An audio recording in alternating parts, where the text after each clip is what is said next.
ఏకాదశి వ్రతం మాత్రం అన్ని సంప్రదాయముల వాళ్ళు చెయ్యాలి. అన్ని సంప్రదాయముల వాళ్ళు చెయ్యాలి, అన్ని ఆశ్రమముల వాళ్ళు చెయ్యాలి. అంత గొప్ప వ్రతం ఏదైనా ఉంటే అది ఏకాదశి వ్రతం ఒకటే. ఆ ఏకాదశి ప్రతి నెలలోనూ శుక్లపక్షంలో ఒక ఏకాదశి వస్తుంది, కృష్ణపక్షంలో ఒక ఏకాదశి వస్తుంది.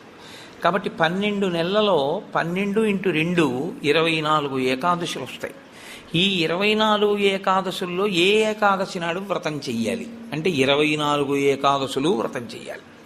ఒకవేళ 24 ఏకాదశులు కాకుండా అధిక మాసం వస్తే అధిక మాసంలోని శుక్లపక్ష కృష్ణపక్షాల్లో వచ్చేటటువంటి ఏకాదశి తిథుల యందు కూడా వ్రతం చెయ్యాలి. కాబట్టి ఏకాదశి తిథి నాడు చేయవలసినటువంటి వ్రతానికి మాత్రం ఎక్కడా శాస్త్రములలో ఏ ఆశ్రమము వారికి మినహాయింపు లేదు, అందరూ చేయవలసి